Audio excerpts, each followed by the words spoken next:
சில பேரை இப்படி சொல்றது உண்டு, அடுத்தவங்களை அனுசரித்து நடந்துக்க தெரியல, அவன் என்ன சார் மனுஷன் அப்படிம்பாங்க. சக மனிதர்களோட எப்படி பழகிறது அப்படின்னு தெரியாததுனாலேயே பல பேர் இன்னைக்கு சங்கடப்பட்டுக்கிட்டு இருக்கிறாங்க. வசதி வாய்ப்பெல்லாம் சரியா இருக்கும், ஆனால் வாழ்க்கை சரியா இருக்காது. இன்னொருத்தர்கிட்ட எப்படி பேசுறது பழகிறதுங்கிறது தெரியாததுனால தான் இந்த அவஸ்தை. சரி, இந்த அவஸ்தை இல்லாமல் வாழறது எப்படி? இதுக்கு அனுபவசாலிகள் சில வழிமுறைகளை சொல்றாங்க. அதெல்லாம் என்னென்னங்கிறத இப்போ தெரிஞ்சுக்குவோம். முதல்ல நம்ம நாக்கு நம்ம கண்ட்ரோலில் இருக்கணும். வார்த்தைகளை கொட்டிவிட்டு அதுக்கப்புறம் அள்ள முடியாமல் கிடந்து கஷ்டப்படக்கூடாது. எப்படி பேசுகிறோங்கிறதும் முக்கியம், பேசுகிறப்ப எப்படி முகத்தை வச்சிருக்கிறோங்கிறதும் முக்கியம். அன்பாக பேசினாலும் நல்லா இருக்கும். அப்படி பேசுகிறப்ப ஆதரவாக அவர் தோள் மேலே ஒரு கையை போட்டுக்கிட்டு பேசினா இன்னமும் நல்லா இருக்கும். ரெண்டாவது விஷயம், இன்னொருத்தர்கிட்ட பேசுகிறப்ப வாக்குறுதிகளை அள்ளி வீசக்கூடாது. கொடுக்குற வாக்குறுதி குறைச்சலாக இருக்கணும். அப்படி கொடுத்த வாக்குறுதியை கண்டிப்பாக நிறைவேற்றணும். நாம் ஒருத்தரை பாராட்டுறோம் அல்லது அவரை பற்றி அபிப்பிராயம் சொல்கிறோம்னா அது ஆக்கப்பூர்வமாக இருக்கணும். நம்ம பாராட்டு அல்லது விமர்சனம் அடுத்தவருடைய முன்னேற்றத்துக்கு உதவுறது மாதிரி இருக்கணும். நாம் சொல்கிறத கேட்டுட்டு அவன் தலையில் கையை வச்சுட்டு உட்காந்துடக்கூடாது. எப்பவும் உற்சாகமாக இருக்கணும், முகம் மலர்ச்சியாக இருக்கணும். மனுஷன் இருந்தால் வருத்தம், கவலை, ஏமாற்றம் எல்லாம் இருக்க தான் செய்யும். அதெல்லாம் மனசில் இருக்கட்டும். அந்த வருத்தமும் கவலையும் ஏமாற்றமும் சேர்ந்துக்கிட்டு நம்ம முகத்தில் இருக்கிற மலர்ச்சியை மூடி மறைக்கிறதுக்கு நாம் இடம் கொடுத்துடக்கூடாது. எந்த விஷயத்தை பற்றி யாருக்கிட்ட பேசினாலும் வெளிப்படையாக பேசணும், திறந்த மனசோட பேசணும். மூடி மறைச்சி முன்னு மூழ்கிக்கிட்டு இருக்கக்கூடாது. இன்னொருத்தர்கிட்ட பேசுகிறப்போ விவாதம் பண்ணுங்க, அது தப்பு இல்லை. ஆனால் வாதாடிக்கிட்டு இருக்கக்கூடாது. அதாவது என்ன சொல்கிறாங்கன்னா, டிஸ்கஸ் பண்ணலாம், ஆர்கியூ பண்ணக்கூடாதான். நம்மக்கிட்ட இருக்கிற நல்ல குணங்களை நாம் எடுத்து சொல்லிகிட்டு இருக்கக்கூடாது. அந்த நல்ல குணங்களே நம்மளை பற்றி எடுத்து சொல்லணும், அது மாதிரி நடந்துக்கணும். அதே மாதிரி அடுத்தவங்க கிட்ட உள்ள கெட்ட குணங்களை பற்றி அவசியம் இல்லாமல் நாம் பேச வேண்டியதில்லை. உங்களை பற்றி யாராவது தப்பாக பேசுகிறாங்களா, அப்படி அவங்க பேசுறதுல உண்மை இல்லையா அப்படின்னா அதை நீங்கள் பொருட்படுத்த வேண்டியதில்லை, விட்டுடலாம். அது தானாக போயிடும். ஒரு 4-5 பேரோட பேசிக்கிட்டு இருந்தீங்கன்னா எல்லாருக்கும் முக்கியத்துவம் கொடுங்க, யாரையும் அலட்சியப்படுத்தாதீங்க. தமாஷா பேசலாம், ஆனால் அவங்க தமாஷ் அடுத்தவங்களை கேலி பண்ணுறதா இருக்கக்கூடாது. நமக்கு கிடைக்க வேண்டியது கிடைக்கலையே அப்படிங்கிற தவிப்பு நம்மகிட்ட இருக்கக்கூடாது, அது தேவையில்லை. உங்கள் செயல்பாடுகள் தெளிவாக இருக்கட்டும், பாராட்டு தானாக அவங்கள தேடிட்டு வரும். இன்னொரு மனுஷனுடைய மனசில் கௌரவமான ஒரு இடத்த பிடிக்கணும்னா நாம் இந்த குணத்தையெல்லாம் நம்மகிட்ட வளர்த்துக்கணும். இதெல்லாம் அனுபவசாலிகள் சொல்லியிருக்கிற குறிப்புகள். இந்த குறிப்புகளை சரியாக புரிஞ்சுக்கணும், அது முக்கியம். தப்பாக புரிஞ்சுக்கிட்டா என்ன ஆகும் தெரியுமா? இதை கேளுங்க. ஒருத்தர் வந்தார், சார் அடுத்தவங்க தோள் மேலே கையை போட்டுக்கிட்டு அன்பாக பேசணும்னு சொன்னீங்க, அப்படிதான் பேசினேன். அவர் முதுக கூட தட்டி கொடுத்தேன், என் வேலை போயிட்டுது சார், வீட்டுக்கு அனுப்பிச்சிட்டாங்க அப்படின்னார். யாருக்கிட்ட அப்படி பேசுனீங்கன்னு கேட்டோம். என் முதலாளிகிட்ட சார் அப்படிங்கிறார் ரொம்ப சோகமா. ஒரு சின்ன பையன் வந்தான், அவனை பார்த்து ஒரு கேள்வி கேட்டோம். ஏன்ப்பா உங்கள் வீட்டில் அம்மா புத்திசாலியா அப்பா புத்திசாலியா அப்படின்னு. அவன் அலட்சியமா நம்மளை பார்த்து சிரிக்கிறான். என்ன சார் இது, இந்த காலத்தில் இது கூட தெரியாமல் இருக்கிறீங்களே அப்படிங்கிறான். ஒரு சின்ன பையன் நம்மளை பார்த்து இப்படி கேட்டு விட்டானே அப்படின்னு நினைக்கிறப்போ நமக்கு ஒரு மாதிரி ஆகிடும். அதுக்கப்புறம்தான் இந்த தாத்தா பாட்டிலாம் சொல்கிற ஒரு கதை ஞாபகத்துக்கு வந்தது. அது என்ன கதை தெரியுமா? ஒரு ஊரில் ஒரு அம்மாவும் பிள்ளையும் இருந்தாங்களாம். அந்த மகனுக்கு திடீர்னு தேசாந்திரம் போய் வரணும்னு ஆசை வந்துட்டுது. ஊராக போய் சுற்றி பார்க்கணுங்கிற ஆசை. அந்த அம்மாவுக்கு இது பிடிக்கல. மகனை பிரிஞ்சு இருக்கிறதுக்கு அவங்க மனசு இடம் கொடுக்கல. வேணாப்பான்னு சொல்லி பார்த்தாங்க, அவன் கேட்கல. திடீர்னு புறப்படவும் செஞ்சுட்டான். சரி, இனிமே அவனை தடுக்க முடியாதுன்னு முடிவு பண்ணிக்கிட்டாங்க அந்த அம்மா. இருந்தாலும் புத்திசாலித்தனமாக ஒரு யோசனை பண்ணாங்க. மகனை கிட்டத்தில் கூப்பிட்டாங்க, அவங்ககிட்ட சொன்னாங்க, இதை பாருப்பா, நீ தேசாந்திரம் போகிறதுன்னு தீர்மானம் பண்ணிவிட்ட, அதை நான் தடுக்கலை, போயிட்டு வந்துடும். ஆனால் போகிறதுக்கு முன்னாடி எனக்கு ஒரு வாக்குறுதி கொடுத்துட்டு போ அப்படின்னாங்க. போகிறப்போ ராத்திரியாக இருந்தாலும் பகலாக இருந்தாலும் சரி புளிய மரத்து நிழலில் தான் தங்கணும். திரும்பி வர்றப்போ இரவும் பகலும் நீ வேப்ப மரத்து நிழல்லே தங்கணும் அப்படின்னாங்க. சரி அப்படியே செய்கிறேன்னு சொல்லி வாக்குறுதி கொடுத்தான் பையன். புறப்பட்டு போனான். போகிற வழியில் புளிய மரத்து நிழல்லே தங்கினான், தூங்கினான். அப்படி போய்கிட்டே இருந்தான். 7ஆவது நாள் அவன் உடம்பு சுகமில்லாமல் போயிட்டுது. ரொம்பவும் பலவீனமாயிட்டான். இனிமேல் நடக்க முடியாதுங்கிற நிலைமை வந்துட்டுது.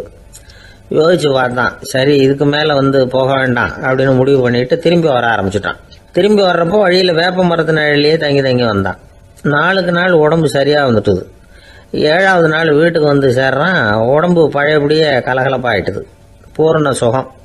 தேசாந்திரம் போன பையன் திரும்பி வந்துட்டானே அப்படின்னு அந்த அம்மா ஆச்சரியப்படலை. ஏன்னா அவங்களுக்கு தெரியும் இப்படி ஆகும்னு. பையன் சீக்கிரமாக திரும்பி வரணுங்கிறதுக்காக தான் அவங்க அந்த யோசனையை சொன்னாங்க. என்ன விஷயங்கிறதையும் அவங்களே சொன்னாங்க. மகனே, புளிய மரத்து நிழல் உடம்புக்கு உஷ்ணத்தை கொடுக்கும், சீக்க உண்டாக்கும். அதனால் நீ தொடர்ந்து புளிய மரத்து நிழலில் தங்கினாவே நோய்க்கு ஆளாயிட்ட. அதனால் நல்ல பயணத்தை முடிச்சுக்கிட்டு திரும்பி வரணுங்கிற முடிவுக்கு வந்துட்ட. திரும்பி வர்றப்போ நீ தங்கினது வேப்ப மரத்து நிழல். அது உடம்புக்கு குளிர்ச்சியை தரக்கூடியது, நோயை தீர்க்கக்கூடியது. அதனால் சுகமாக வீட்டுக்கு சேர்ந்துட்ட.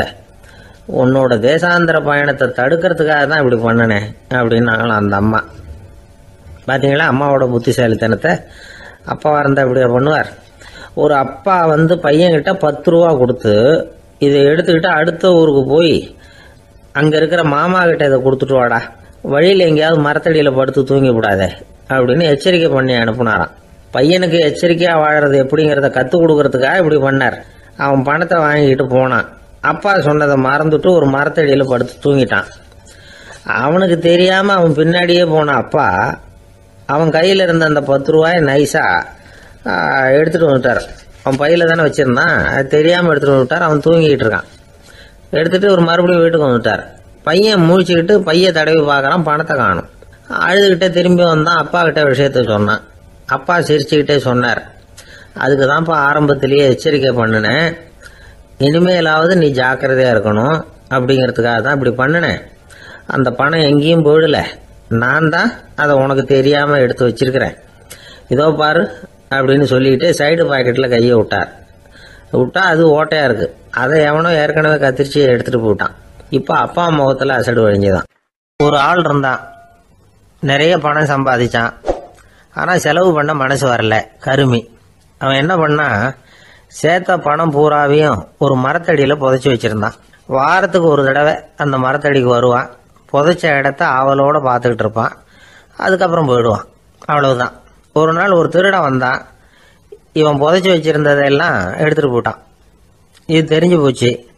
அந்த கருமி புலம்ப ஆரம்பிச்சிட்டான். இவன் புலம்பலை கேட்டதும் அக்கம் பக்கத்தில் இருந்தவங்கெல்லாம் ஓடி வந்தாங்க. என்ன விஷயம்னு விசாரிச்சாங்க. இவன் சொன்னான்.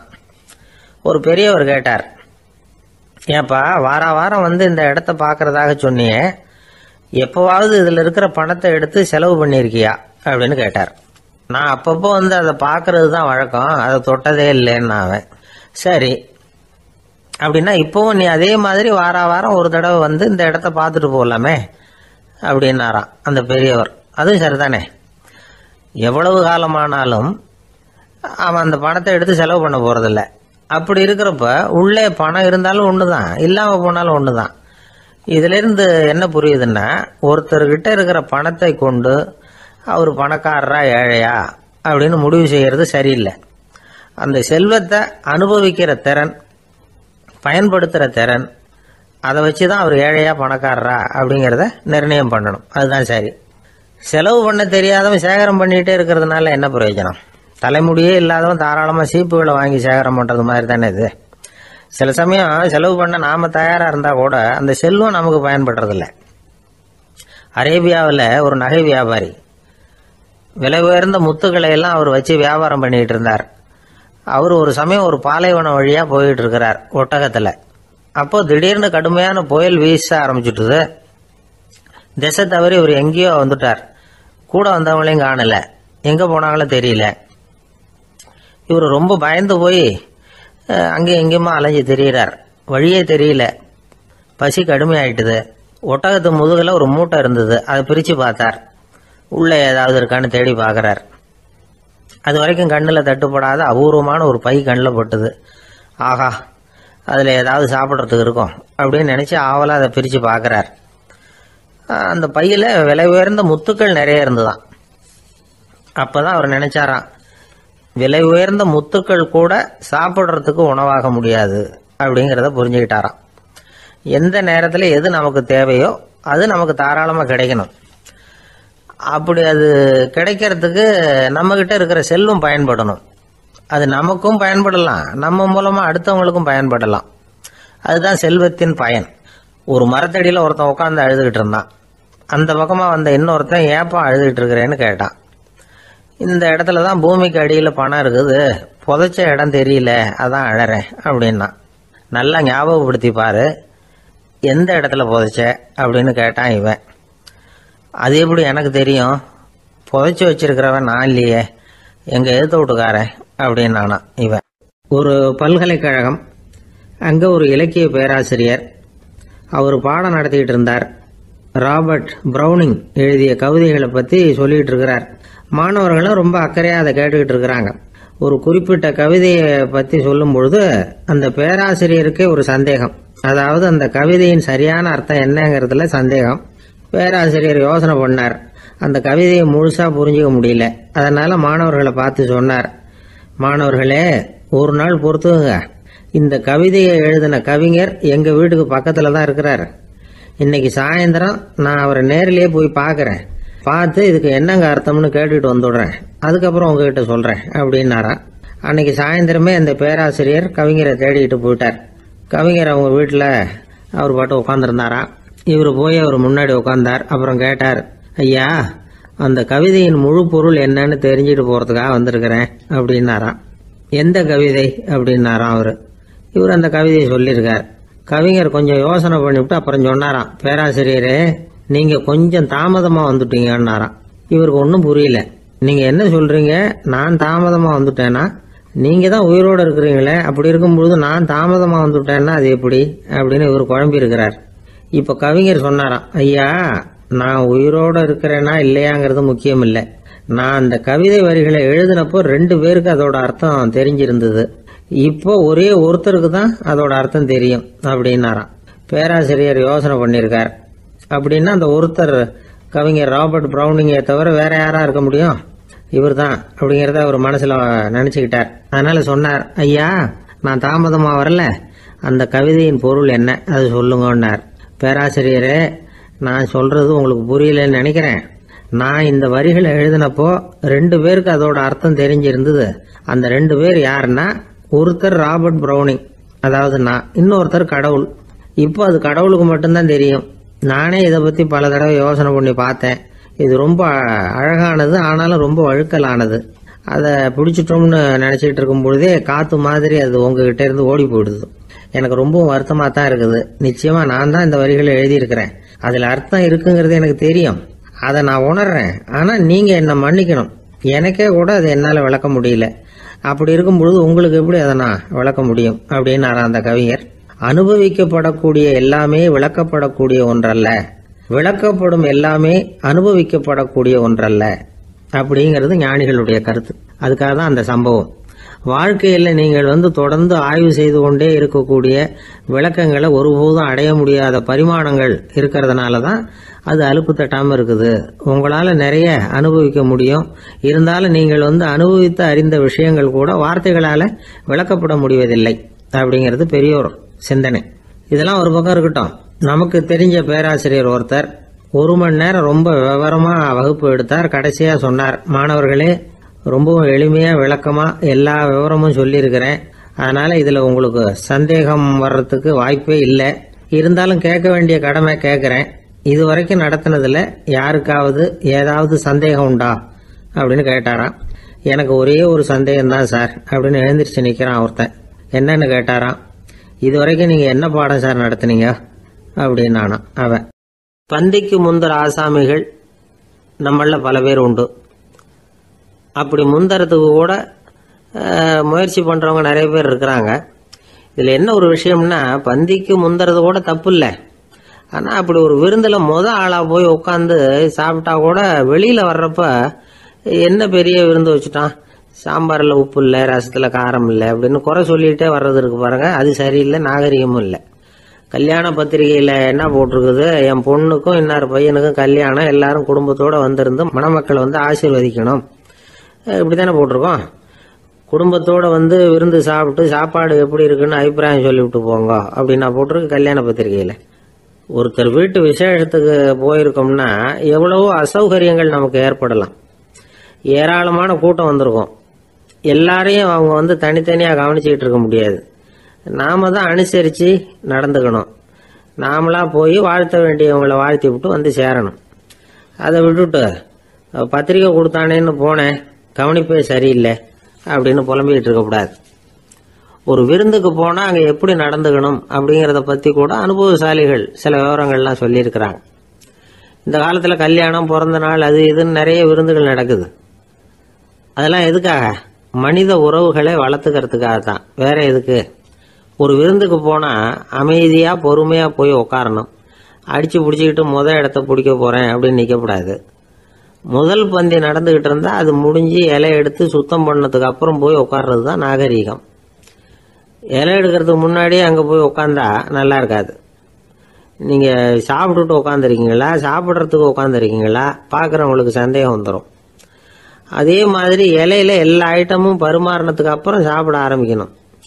ஒவ்வொரு ஐட்டமாக வைக்க வைக்க நாம் பாட்டுக்கு எடுத்து உள்ளே தள்ளிகிட்டே இருந்தோம்னா எதை வச்சோம் எதை வைக்கலன்னு பரிமாறினவரே குழம்பி போயிடுவார். ஏன்னா எப்போ பார்த்தாலும் இலை காலியாகவே இருக்கும்.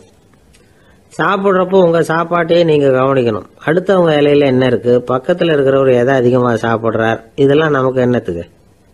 எல்லாரும் சாப்பிட்டு முடிக்கிற வரைக்கும் பொறுமையாக இருக்கிறது தான் நல்லது.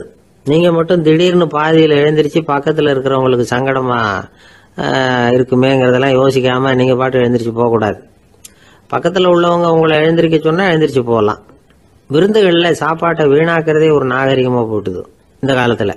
சாப்பாட்டுக்கே கஷ்டப்பட்டுக்கிட்டு பல பேர் இந்த உலகத்தில் இருக்கிறப்போ சாப்பாட்டை வீணாக்கிறது எவ்வளோ பெரிய மோசங்கிறத நினச்சி பார்க்கணும். வேணுங்கிற அளவுக்கு கேட்டு வாங்கி சாப்பிட்றது தான் முறை. விருந்தில் இந்த பஃபே அப்படின்னு சொல்லி ஒரு முறை சொல்கிறாங்கல்ல, அதாவது உணவு வகைகளையெல்லாம் பொதுவாக ஒரு இடத்துல வச்சுடுறது, நமக்கு தேவையானதை நாமே எடுத்துட்டு ஒரு தட்டில் போட்டுக்கிட்டு சாப்பிட வேண்டியது.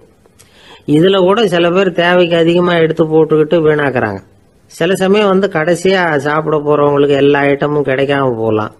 அதை போய் பெருசு பண்ணிகிட்டு இருக்கக்கூடாது. என்ன சார் இந்த அளவுக்கு கூடவா நாகரிகம் தெரியாமல் இருக்கிறோம், இதை போய் பெருசாக சொல்ல வந்துட்டீங்களே அப்படின்னு நினைக்கலாம்.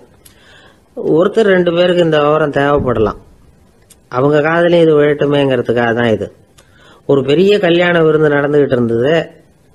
விருந்து மண்டபத்து வாசலில் ஒருத்தர் நின்றுக்கிட்டு வர்றவங்களையெல்லாம் ரொம்ப மரியாதையாக வணங்கி உள்ளே அனுப்பி வச்சுக்கிட்டு இருந்தார். எப்படி தெரியுமா?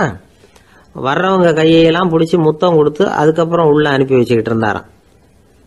கூட்டம்லாம் முடிஞ்சதுக்கப்புறம் அவர்கிட்ட போய் கேட்டிருக்கிறாங்க, சார் நானும் எவ்வளவோ விருந்துகளுக்கு போயிருக்கிறேன், இருந்தாலும் இவ்வளவு மரியாதையாக வர்றவங்க கைக்கெல்லாம் முத்தம் கொடுத்து வரவேற்கிறத இங்கே தான் பார்க்குறேன் அப்படின்னு சொன்னாங்க. அதுக்கு அவர் சொன்னார், அட போங்க சார், நான் முத்தம் கொடுக்கல, முந்தின பந்திக்கு வந்து சாப்பிட்டவங்களே அடுத்த பந்திக்கும் வர்றாங்களான்னு மோந்து பார்த்து அனுப்பி வச்சுக்கிட்டு இருந்தேன் அப்படின்னார். ஒருத்தன் எப்படி நடந்துக்கிறாங்கிறத வச்சு தான் அந்த ஆள் எப்படிங்கிறத நாம் முடிவு பண்ணுறோம். ஆளுமைன்னு சொல்கிறோம்ல, அதுக்கு வந்து சூழ்நிலைகளை ஆளுகின்ற தன்மை அப்படின்னு விளக்கம் கொடுக்குறார் ஒரு உளவியல் நிபுணர். சரி, ஒரு மனிதனுடைய ஆளுமையை உருவாக்குகிற விஷயங்கள் என்னென்ன? பிறப்பு, வளர்க்கப்பட்ட விதம், படிப்பு, நண்பர்கள், சமுதாயம், இப்படி நிறைய உண்டு. ஆளுமையின் அடிப்படையில் சில மனநோய்கள் உண்டாகுது. அதெல்லாம் என்னென்னங்கிறத தெரிஞ்சு வச்சுக்கிட்டோம்னா நம்ம கூட இருக்கிறவங்கள அடையாளம் கண்டுபிடிக்கிறதுக்கு அது ரொம்ப உபயோகமாக இருக்கும். ஃப்ரெனாய்டு ஆளுமை அப்படின்னு ஒன்று. இந்த கோளாறு உள்ளவங்க எப்படி இருப்பாங்க தெரியுமா? அதிக உணர்ச்சி, சந்தேகம், பொறாமை இதெல்லாம் அதிகமாக இருக்கும். வளைஞ்சு கொடுக்க மாட்டாங்க. அடுத்தவங்களோட இணக்கமான உறவு இருக்காது. அவங்க செய்கிற தப்புக்கெல்லாம் அடுத்தவங்களை வந்து குறை சொல்லிகிட்டு இருப்பாங்க. இது ஒரு ரகம். அடுத்தது வந்து ஸ்கிசாய்டு ஆளுமை அப்படின்னு சொல்கிறாங்க. இந்த கோளாறு உள்ளவங்க அடுத்தவங்களோட பழக கூச்சப்படுவாங்க. சின்ன வயசுலேயே இது ஆரம்பமாயிடுது. பகல் கனவுலேயே சஞ்சரிப்பாங்க. அவங்களுடைய விரோதம், கோபம் இதை கூட வெளியில் காட்டிக்க முடியாமல் இருப்பாங்க. இவங்களுக்கு அகமுகம், பிரச்சனைகள்லேருந்து ஒதுங்கி எதுலேயும் ஈடுபாடு இல்லாதவங்களாக இருப்பாங்க. இப்படி ஒரு ரகம்.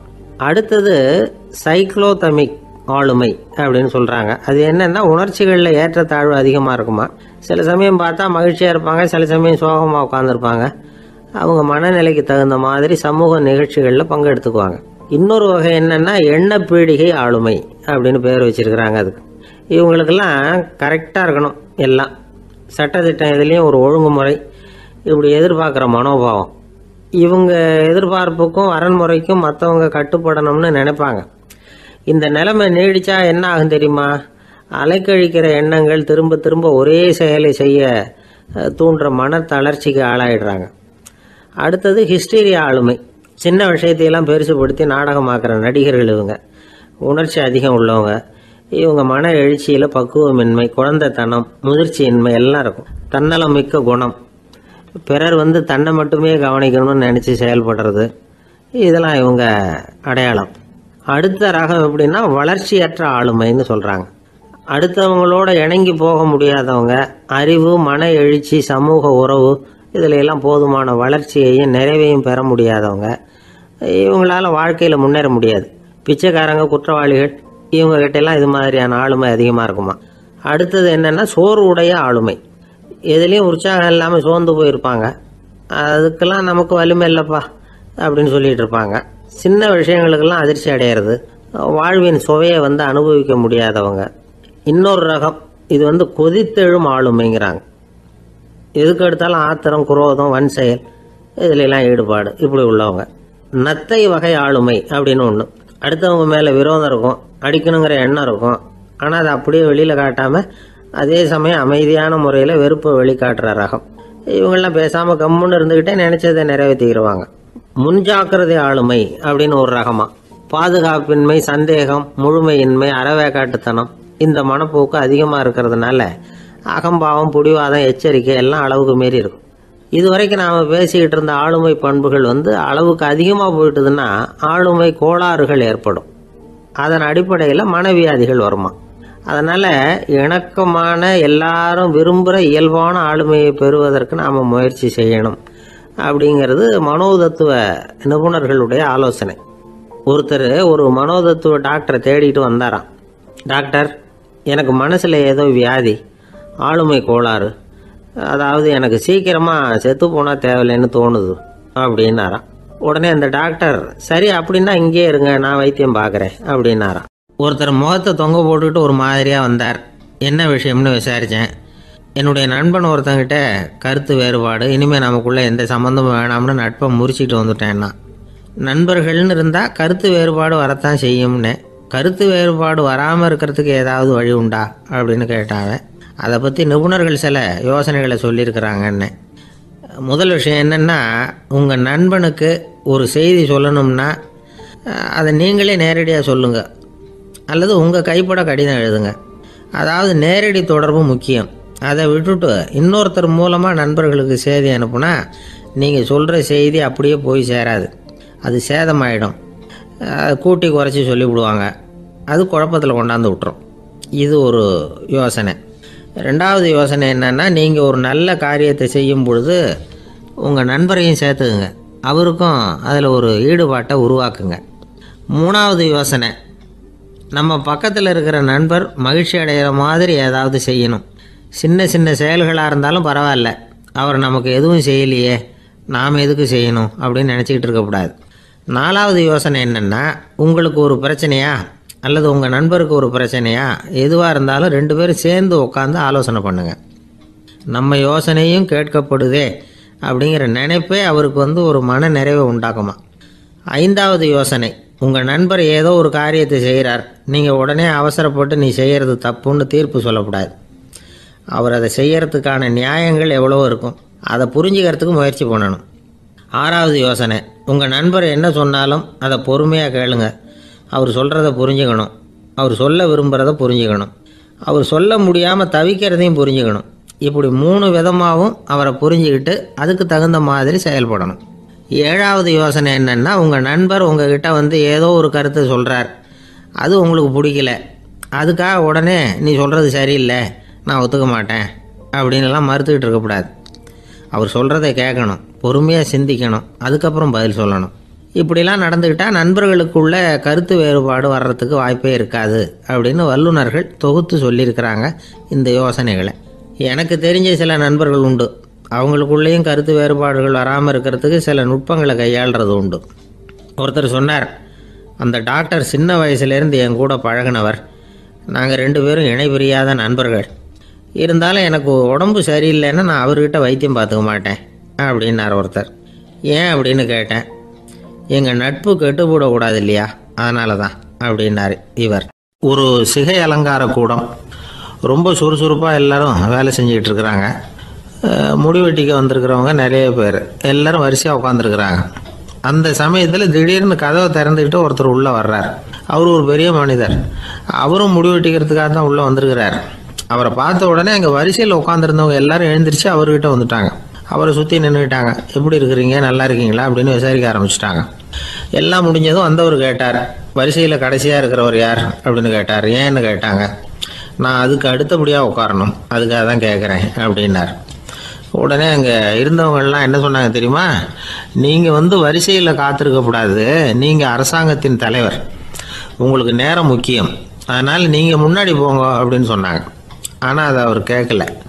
தோழர்களே, உங்களுடைய கருத்துக்கு ரொம்ப நன்றி. எல்லாரும் வரிசையாக தான் வரணும், அதுதான் முறை.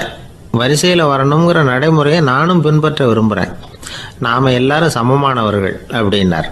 இப்படி சொல்லிவிட்டு வரிசையில் கடைசியாக இருந்த ஒரு நாற்காலியில் போய் உட்காந்துக்கிட்டார். தன் சட்டை பையில் இருந்த ஒரு செய்தித்தாளை எடுத்தார், படிக்க ஆரம்பிச்சிட்டார். ஆனால் அங்கே இருந்தவங்களால இதை பார்த்துக்கிட்டு சும்மா இருக்க முடியல.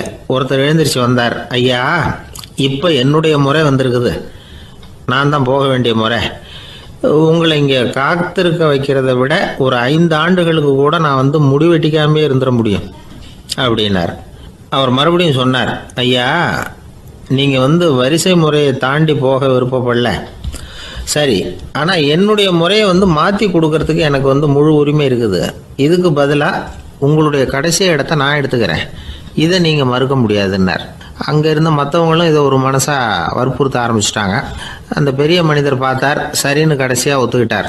அவர் யார் தெரியுமா? அவர் தான் மாவீரர் லெனின். ரஷ்யாவில் கிரெம்ளின் சிகை அலங்கார கூடத்தில் தான் இது நடந்தது. எல்லாரும் இந்நாட்டு மன்னர்கள்னு வாயளவில் பேசுறதுல என்ன பிரயோஜனம்? நாம் எல்லாரும் சமங்கிறத நடைமுறையில் கடைபிடிச்சி காட்டினவங்க கொஞ்சம் பேர் தான். அவங்களில் ஒருத்தர் தான் லெனின். வரிசையில் நின்று வர்றதுங்கிறது ஒரு சிறந்த பண்பு, உயர்ந்த பண்பு. இன்றைக்கி பல இடங்களில் அது நமக்கு தேவைப்படுது. ஒரு ரேஷன் கடைவாசல், கடை திறக்கிறதுக்கு முன்னாடியே எல்லாரும் வரிசையில் நின்றுட்டாங்க. கடைசியாக வந்த ஒருத்தர் க்யூவில் முன்னாடி போகிறதுக்கு முயற்சி பண்ணுறார். ஏற்கனவே நின்றுட்டு இருக்கிறவங்க அவரை முன்னாடி போகிறதுக்கு விட மாட்டேங்கிறாங்க. கடைசியாக போய் நில்லையா அப்படின்னு எல்லாரும் கத்துறாங்க. அது அவர் காதில் வாங்கலை. முண்டி அடிச்சுக்கிட்டு முன்னாடி போகிறதுக்கே முயற்சி பண்ணிகிட்டு இருக்கிறார். எல்லாரும் சேர்ந்து அவரை வலுக்கட்டாயமாக இழுத்து கொண்டாந்து பின்னாடி கொண்டு போய் நிறுத்திவிட்டு சொன்னாங்க, இதை பாருப்பா, நாங்கள் இருக்கிற வரைக்கும் நீங்கள் முன்னாடி போய் எதையும் வாங்க முடியாது, தெரிஞ்சுக்கோ அப்படின்னாங்க. இப்போ அந்த ஆள் சொன்னாராம், நான் இங்கே பின்னாடி நிற்கிற வரைக்கும் நீங்களும் எதுவும் வாங்க முடியாது அப்படின்னாராம். ஏன்னு கேட்டிருக்கிறாங்க. நான் தான் அந்த கடையை திறக்க வேண்டிய ஆள் அப்படின்னா. ஒருத்தர் ஒரு தவறு செஞ்சு விடுறாருன்னு வச்சுக்கோங்க. உடனே நீ செஞ்சது தவறு அப்படின்னு சொல்கிறது ஒரு வகை. அதுக்கு பதிலாக எது சரின்னு அவர் புரிந்து கொள்ள உதவி செய்கிறது இன்னொரு வகை. இந்த 2வது வகை இருக்குது பாருங்கள், நிர்வாக இயலில் இது ரொம்ப முக்கியம். அலுவலகத்தில் வேலை பார்க்குற ஒருத்தர் முக்கியமாக தெரிஞ்சுக்க வேண்டியது என்ன தெரியுமா? சக ஊழியர்கள்கிட்ட எப்படி பழகணும், மேலதிகாரிகள்கிட்ட எப்படி பழகணும், தனக்கு கீழே வேலை செய்கிறவங்க கிட்ட எப்படி பழகணும், வாடிக்கையாளர்கள்கிட்ட எப்படி பழகணும், இவங்க எல்லார்கிட்டையும் செம்மையான உறவை ஏற்படுத்திக்கிறது எப்படி, இதையெல்லாம் சொல்லிக் கொடுக்குற பாடம் தான் இன்டர் பர்சனல் ஸ்கில், திறமையான உறவு அப்படிங்கிறது. எந்த வேலையில் இருந்தாலும் சரி, இந்த உறவுகளை வளர்க்கும் திறன் உள்ளவங்க சீக்கிரம் முன்னுக்கு வந்துடுறாங்க. மற்றவங்க கிட்ட உறவை பலப்படுத்திக்கிறது எப்படி அப்படின்னு தெரிஞ்சுக்கிட்டோம்னா எந்த ஒரு தடையையும் சுலபமாக தாண்டி செய்கிற தொழிலில் முன்னுக்கு வந்துடலாம். ஹார்வர்டு பல்கலைக்கழகத்தில் ஒரு கணக்கெடுப்பு பண்ணி பார்த்தாங்களாம்.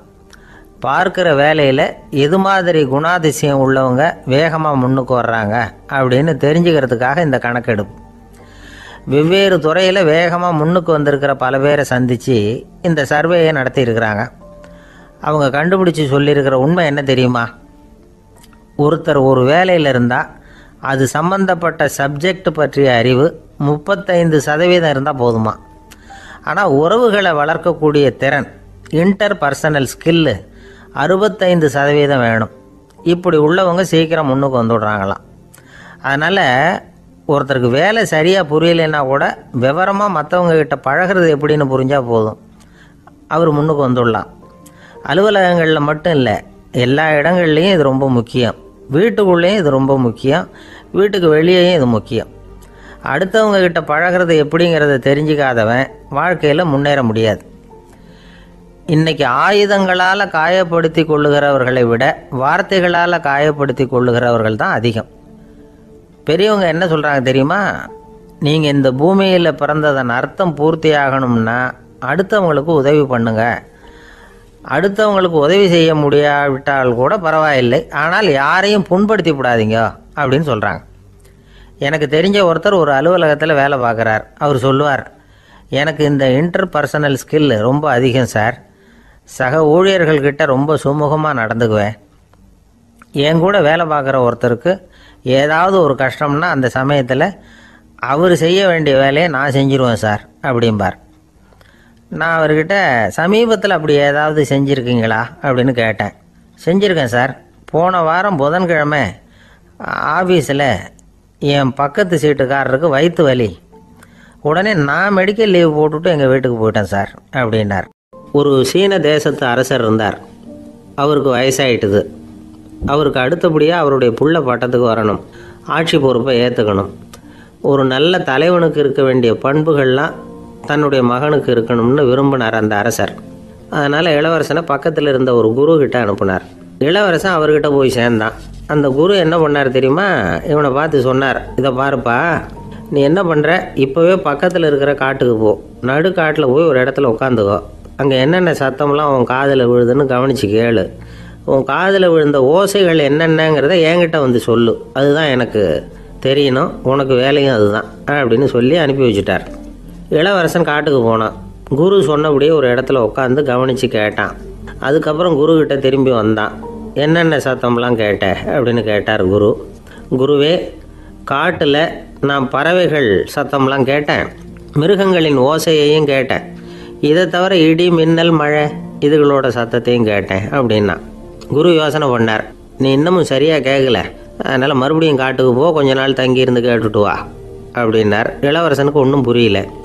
இருந்தாலும் குருவின் கட்டளையாச்சே, மறுக்க முடியுமா? உடனே அவன் மறுபடியும் காட்டுக்கு போனான். ஒரு இடத்துல உட்காந்தான். கொஞ்ச நேரம் உன்னிப்பாக கவனித்து கேட்டான். சில நாள் கழித்து குருக்கிட்ட திரும்பி வந்தான். குருவே, இந்த தடவை சில துல்லியமான சத்தங்களை எல்லாம் கேட்டான். தேனீ பறக்கிற சத்தம், நீரோடையின் மெல்லிய ஓசை, இதெல்லாம் கேட்டேன்னா. குரு சிரித்தார். நீ மறுபடியும் காட்டுக்கு போ, இன்னும் சில நாள் அங்கே இரு, முழுமையாக கவனமாக கேட்டுக்கிட்டு வா அப்படின்னு சொல்லி அனுப்பி வச்சுட்டார். இளவரசனுக்கு குழப்பம் அதிகமாயிட்டுது. ஒன்றுமே புரியல. மறுபடியும் காட்டுக்கு போனான். மௌனமாக ஒரு இடத்துல உட்காந்துட்டான். அப்படியே தியானத்தில் ஆழ்ந்துட்டான். சில நாளில் அவனுக்கு இதுவரை கேட்காத ஓசைகள்லாம் கேட்க ஆரம்பிச்சிட்டுது. இதைத்தான் நான் கேட்கணும்னு என்னுடைய குரு எதிர்பார்த்துருக்கிறாருங்கிறத புரிஞ்சுக்கிட்டான். உடனே குருக்கிட்ட ஓடனான். குருவே, இந்த தடவை காதுகளுக்கு கேட்க முடியாத சில ஓசைகளை கூட என்னால் உணர முடிஞ்சுது. பூ மலருகிற ஓசை, சூரியனால் பூமி சூடாகிறப்போ எழுகிற ஓசை, காலை பனித்துளி இந்த புல்லுலாம் குடிக்கிற ஓசை, இது எல்லாம் என்னால் நல்லா கேட்க முடிஞ்சுது அப்படின்னா. குருவுக்கு இப்போ தான் திருப்தி ஏற்பட்டு தான்.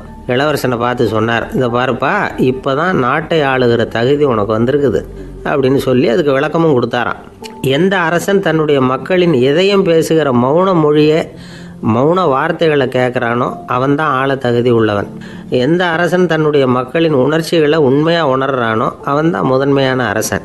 போலி வார்த்தைகளை மட்டும் கேட்டுட்டு பல மௌன ராகங்களை காதில் வாங்கிக்காதவன் அரசனே இல்லை. எந்த நாட்டில் எப்போ ஒரு அரசன் தன்னுடைய மக்களின் உணர்ச்சிகளை கேட்க மறுக்கிறானோ அன்னையிலேருந்தே அந்த நாடு அழிய தொடங்குது அப்படின்னு அர்த்தம்.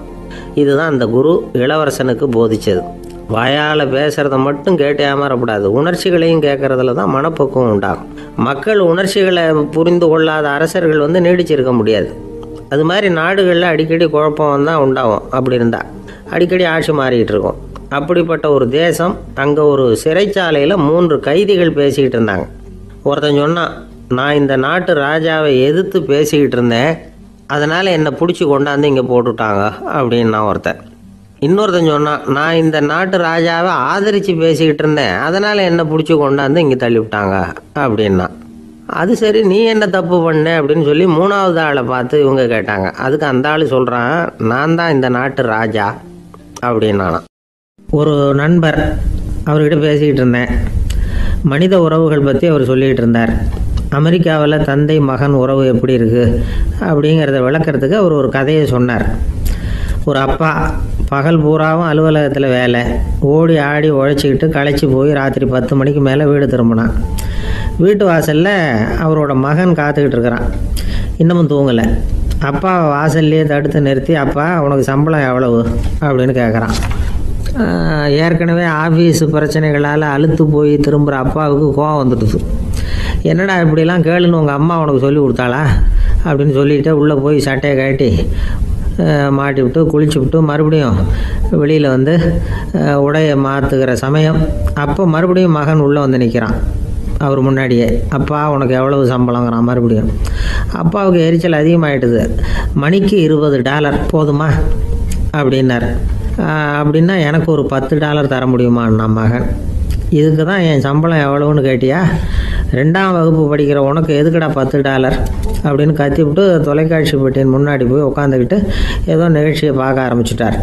கொஞ்ச நேரம் கழித்து மறுபடியும் மகன் வந்து நிற்கிறான். அப்பா ப்ளீஸ் எனக்கு ஒரு $10 கொடுக்க முடியுமா? மகனுடைய கண்களில் கண்ணீர். என்னடா அவன் கண்ணீரை காட்டி காரியம் சாதிக்கலாம்னு பார்க்குறியா? ஒரு காசு கூட கொடுக்க மாட்டான் போ அப்படின்னு விரட்டி விட்டான். மகன் கண்ணீரை தொடச்சிக்கிட்டே கண்ணை தொடச்சிக்கிட்டு பேசாமல் போய் படுத்துக்கிட்டானா. கொஞ்ச நேரம் ஆச்சு. அப்பாவோட கோபம் கொஞ்சம் கொஞ்சமாக குறைஞ்சிது. பிள்ளைகிட்ட கோபமாக கத்துனது தப்பு தாங்கிறது புரிஞ்சுது அவனுக்கு. எழுந்திரிச்சு போனான், படுக்கை இறக்கி போனான். மகனை பார்த்தான். அவன் தலையணையை கட்டி பிடிச்சிக்கிட்டு அழுதுகிட்டு இருக்கிறான். அவனை மெல்ல நெருங்கி அவங்ககிட்ட எதமாக பேசுகிறதுக்கு ஆரம்பித்தானான். எதுக்குடா உனக்கு $10 பள்ளிக்கூடத்தில் கேட்டாங்களா அப்படின்னு கேட்டானான். மகன் சொல்லியிருக்கான், இல்லை டாடி, உனக்கு 1 மணி நேரம் சம்பளம் $20ன்னு சொன்னேன். நீ ஏற்கனவே எனக்கு கொடுத்த பாக்கெட் மணி $10 என்கிட்ட இருக்குது. இப்போ நீ இன்னொரு $10 கொடுத்தீங்கன்னா அதையும் சேர்த்து $20 ஆகிடும். அந்த $20 நான் உனக்கு கொடுத்துருவேன். அப்படி கொடுத்தா நீ என் கூட 1 மணி நேரம் செலவழிப்ப இல்லையா? அதுக்காக தான் $10 கேட்டேன் அப்படின்னு சொன்னானான். அந்த அப்பா கண்ணு கலங்கி போச்சான். ஆதரவோடு தன்னுடைய மகனை கட்டி பிடிச்சி அழ ஆரம்பிச்சிட்டாராம். இதுதான் நண்பர் சொன்ன கதை. அமெரிக்கா மட்டும் இல்லை, உலகம் பூராவும் இன்றைக்கி மனித உறவுகள் இப்படி தான் மாறிட்டு இருக்கு. பெரியவர்கள் அறிவுரை என்ன தெரியுமா? உங்கள் குழந்தைகளிடமிருந்து குழந்தை பருவத்தை பிரித்து விடாதீர்கள் அப்படிங்கிறது தான். அதாவது இன்றைய குழந்தைகள் தங்கள் பிருந்தாவனத்தை இழந்து விடுகிறார்கள் அப்படிங்கிறது அவங்களுடைய கருத்து. இந்த நிலைக்கு நாம் காரணமாக இருந்துடக்கூடாது. குழந்தைகளோட விளையாடுவோம், குடும்பத்தோடு உறவாடுவோம் அப்படிங்கிறது தான் நம்முடைய நோக்கமாக இருக்கணும். இன்றைய உறவு முறைக்கு இன்னொரு உதாரணம் சொல்லுவாங்க. ஒருத்தர் வந்தாராம். அவர் பக்கத்தில் ஒரு சின்ன பையன். நாம் அவரை விசாரிக்கிறோம், யார் இந்த பையன் அப்படின்னா அவர் சொல்கிறார், இவன் எனக்கு தூரத்து உறவு அப்படின்னாராம்.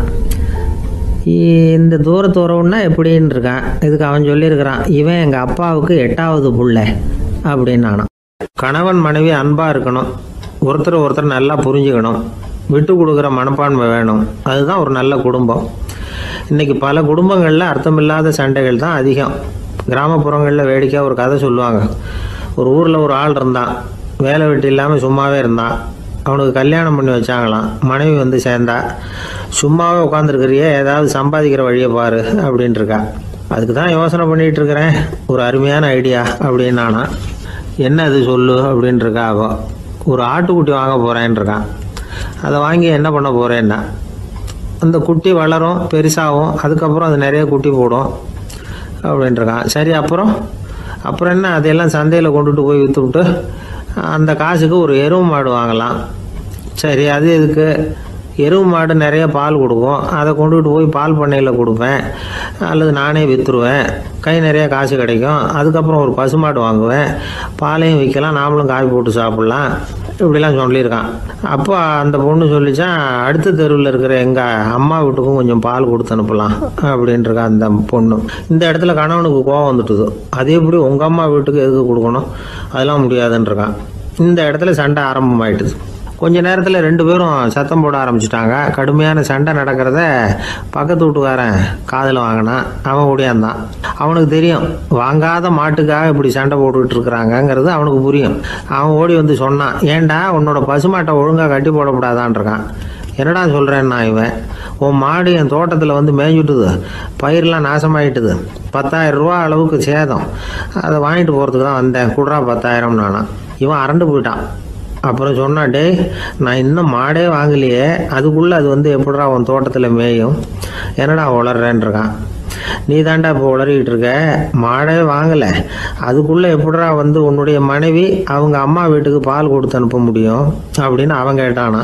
நம்மளால இப்போ தான் புத்தி வந்துதான், அர்த்தமே இல்லாத சண்டை போட்டுக்கிட்டு இருக்கிறோம் அப்படிங்கிறத அவன் புரிஞ்சுக்கிட்டானான். இது நம்ம முன்னோர்கள் சொல்லியிருக்கிற ஒரு கதை. சண்டையில் தான் அர்த்தம் இல்லையே தவிர கதையில் அர்த்தம் உண்டு. அதாவது இல்லாத விஷயங்களுக்காக சண்டை போட்டுக்கிட்டு இல்லறத்தை வீணாக்கிக்கிட்டு இருக்கிற மனிதர்கள் இன்றைக்கு நிறைய பேர் இருக்கிறாங்க. ஒருத்தன் தன்னுடைய மனைவியை பற்றி மாமனார்கிட்ட புகார் சொன்னானா, மாமா உங்கள் பொண்ணு அர்த்தமில்லாத சண்டை போடுறா, எதுக்கு எடுத்தாலும் எடுத்தெறிஞ்சு பேசுகிறா அப்படின்ட்டுருக்கான். நீ எப்படி மாப்பிள்ளை அதை சமாளிக்கிற அப்படின்னு கேட்டிருக்காரு அவர். அவள் எடுத்தெறியறது என் மேலே படாமல் ஒதுங்கி நின்றுக்கிறேன் அப்படின்னு நானா இவன். ஒரு பெரியவர்கிட்ட பேசிக்கிட்டு இருந்தேன்.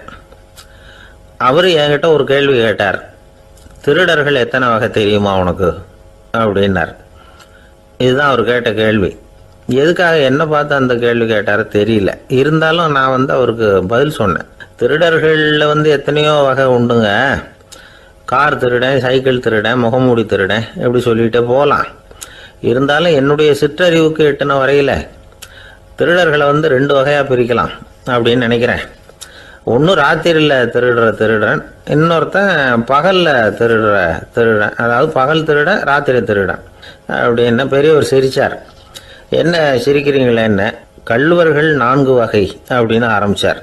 எப்படின்னு கேட்டேன். சாப்பாட்டுக்கு இல்லாமல் திருடுறாங்க பாருங்க, அது ஒரு வகையான். சாப்பாட்டுக்கு இருந்தும் திருடுறாங்க பாருங்க, அது ஒரு வகையான். இதை தவிர இன்னும் ஒரு 2 வகை திருட்டு உண்டு. அது என்னன்னா, ஆண்டவன் கிட்ட இருந்து நாம திருடுற திருட்டு, இன்னொன்று என்னன்னா நம்ம கிட்ட இருந்து ஆண்டவன் திருடுற திருட்டு அப்படின்னார். எனக்கு ஒன்றும் புரியல.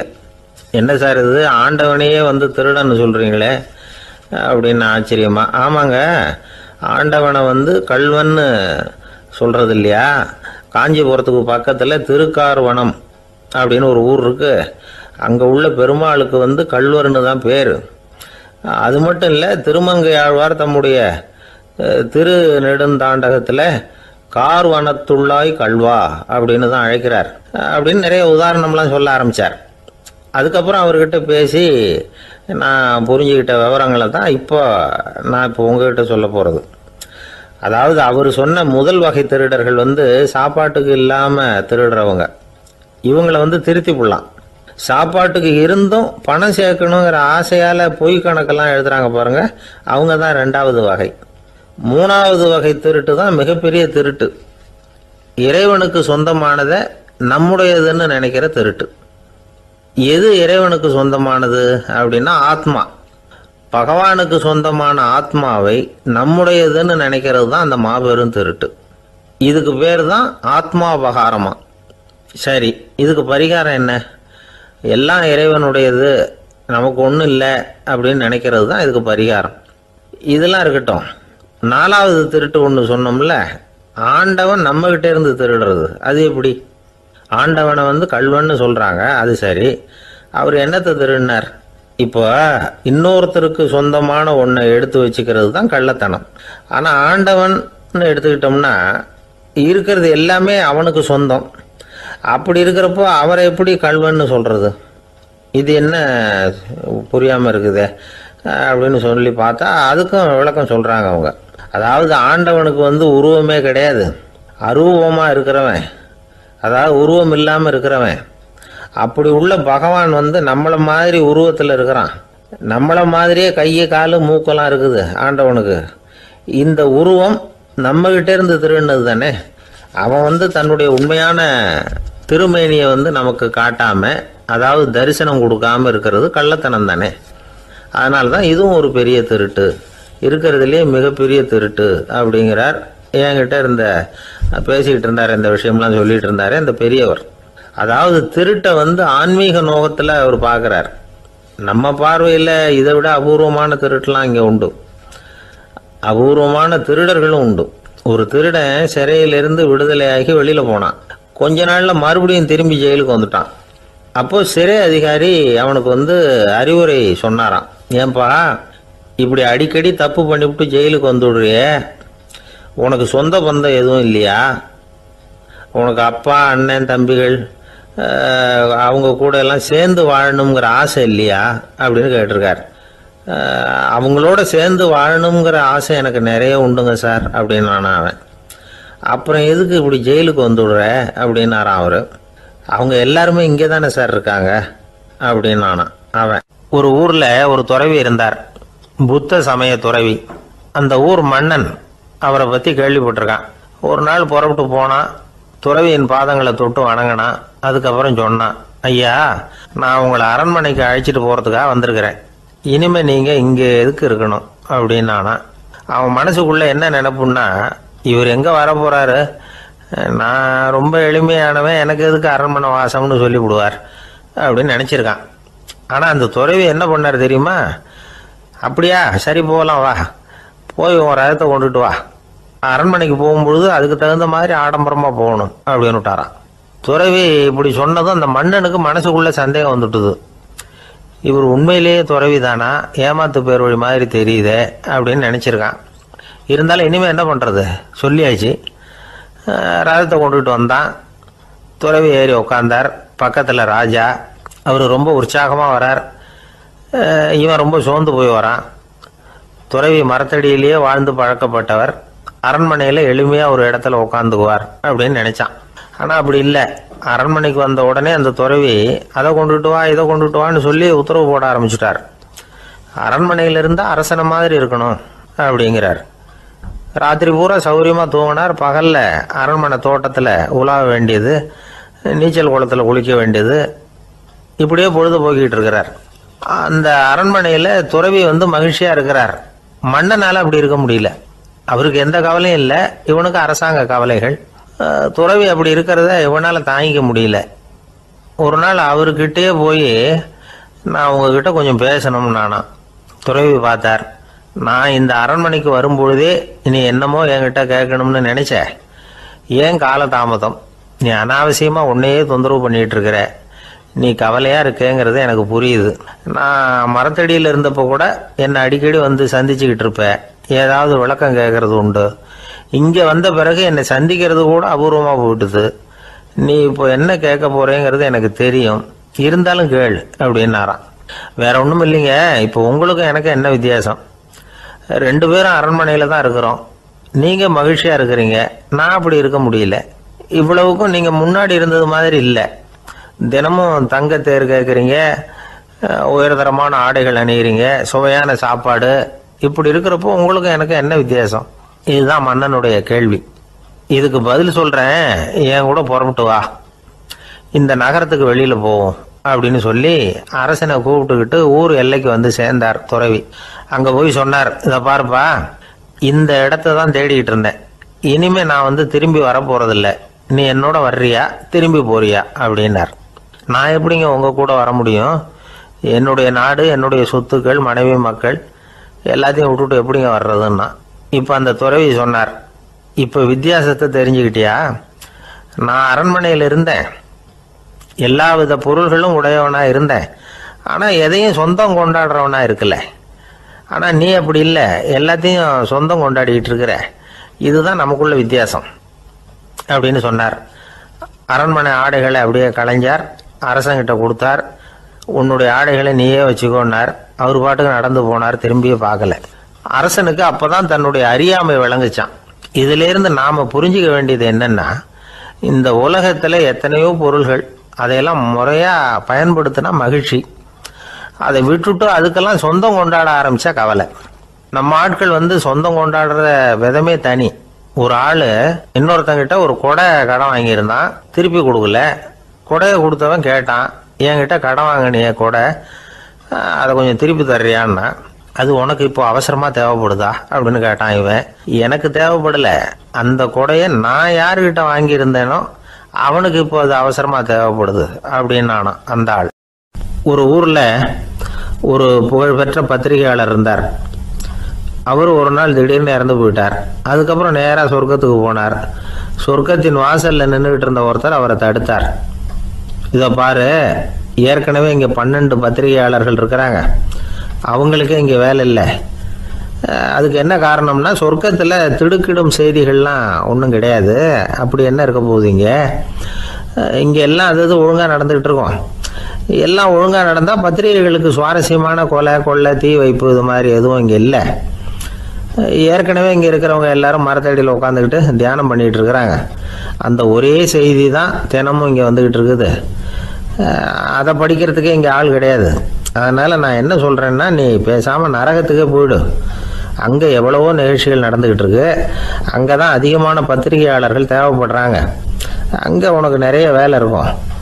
அதை செய்கிறதில்ல நீயும் மகிழ்ச்சியாக இருக்கலாம் அப்படின்னு சொன்னாராம்.